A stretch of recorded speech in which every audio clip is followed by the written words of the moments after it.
spine stretch forward.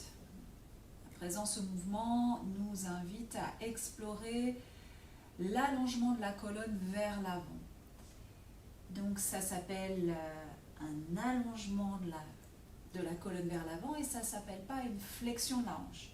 Ce qu'on a tendance souvent à confondre. Donc nos jambes sont longues et il n'y a pas de limitation de fermeture et d'angle en fait entre nos jambes. Donc si on est confortable là, confortable ça veut dire qu'il n'y ait pas de fléchisseur qui soit activé ici. Si c'est là, c'est là, si c'est là, c'est là, ici c'est très bien aussi. Mais ce qui va nous intéresser, c'est vraiment d'aller harponner le sol avec nos ischions et presque l'intérieur, on appelle ça le ramus de l'ischion, c'est l'intérieur de l'ischion d'un côté et de l'autre pour tendre la toile du trampoline pelvien. Donc là, bien campé sur nos ischions, le coccyx flotte derrière, voilà, et on va aller harponner le sol avec le talon assez loin d'un côté et de l'autre. Et ce qu'on va venir faire, c'est qu'on va venir comme si on voudrait faire ramener le sol vers l'ischion. Donc on connecte nos deux stations osseuses de l'ischion et du talon, d'un côté et de l'autre. Voilà, donc il n'y a pas de cheville flex, pas de cheville pointe, c'est une cheville qui est libre, mais par contre il y a une activation qui s'est créée dans la ligne superficielle postérieure, voilà, notre ligne de soutien et de maintien. On est arrimé à terre, maintenant on va pouvoir aller explorer la libération de la colonne et d'aller ouvrir maintenant cette toile qu'il y a entre notre bassin et le sommet du crâne, entre notre bassin et le bout de nos doigts. Donc, les mains se posent à terre, ici. Et là, le jeu, ça va être de ne pas aller bouger sur nos ischions. On est à l'aplomb des ischions. Et on va venir repousser le sol en avant avec nos mains pour ouvrir le coffre des basses côtes flottantes à l'arrière, libérer le bas de nos poumons postérieurs pour nous suspendre autour de la D12, là où rencontre notre diaphragme avec la colonne vertébrale. J'inspire ici, et puis je vais garder ce point-là, et mes bras vont glisser en avant.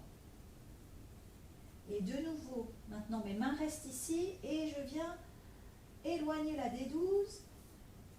Je garde la D12 là où elle est, et c'est mes bras maintenant qui s'éloignent. C'est assez petit. J'inspire, je regonfle autour de la D12, et mes bras glissent en avant. Je réinspire autour de la D12, même ça peut tracter mes bras un peu en arrière. Je garde ma D12 là où elle est, et puis là maintenant ce sont mes bras qui s'éloignent de la D12. Ça se gonfle. Et...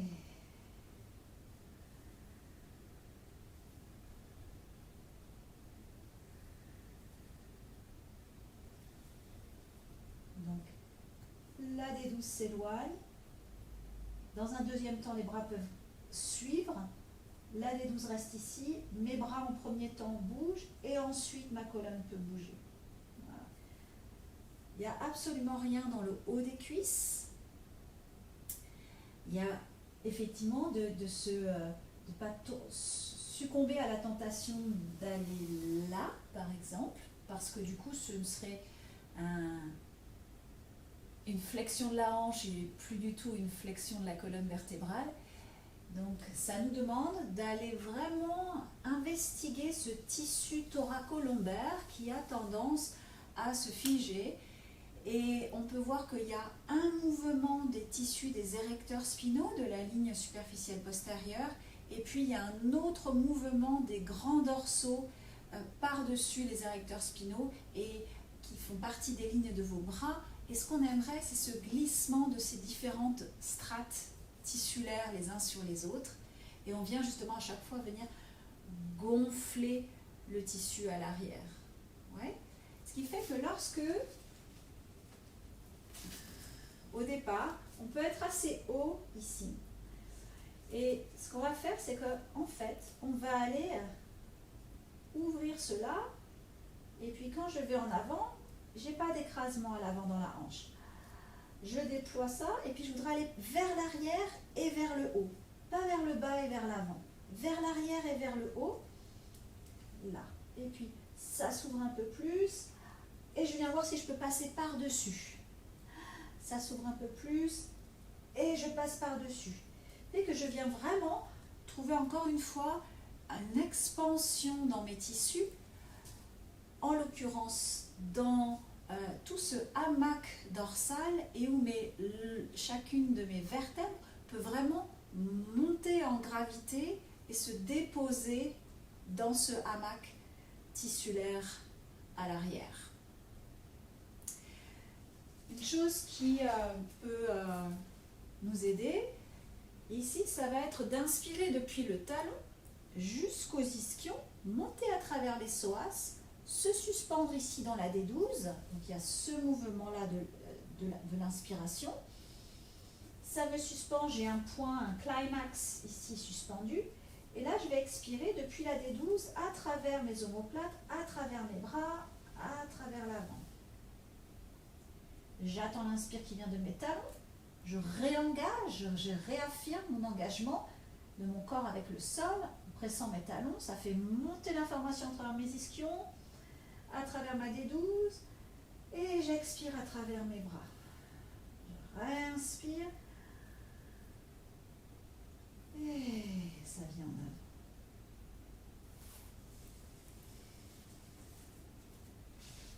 Très magnifique préparation pour le mouvement qui vient derrière des Open Leg Rocker. Mais avant, j'aimerais vous montrer une image avec un tissu qui puisse représenter vraiment toute cette magnifique courbure vertébrale et pour pouvoir niveler l'ouverture de nos lombaires, l'ouverture de nos cervicales et qu'elle puisse se mettre à niveau avec la courbure thoracique. Là, je suis assise sur le tissu, c'est pour vous donner un visuel. Je vais aller allonger mes os dans le tissu de mon dos, dans les tissus de mes bras. Là, et d'aller faire monter chacune de mes vertèbres dans le tissu, dans ce dôme que je suis en train de créer, depuis mes ischions jusqu'à l'arrière de mon crâne et jusqu'au bout de mes doigts. Donc, là. Et donc ça me demande d'aller vers l'arrière et vers le haut, de monter dans le tissu plutôt que de descendre à terre. C'est autre chose, c'est un autre mouvement ça. Donc vraiment je viens prendre appui dans le sol avec les appuis osseux des talons et des ischions et je monte toutes mes vertèbres dans le tissu et dans l'expiration je demande l'ouverture. Inspire.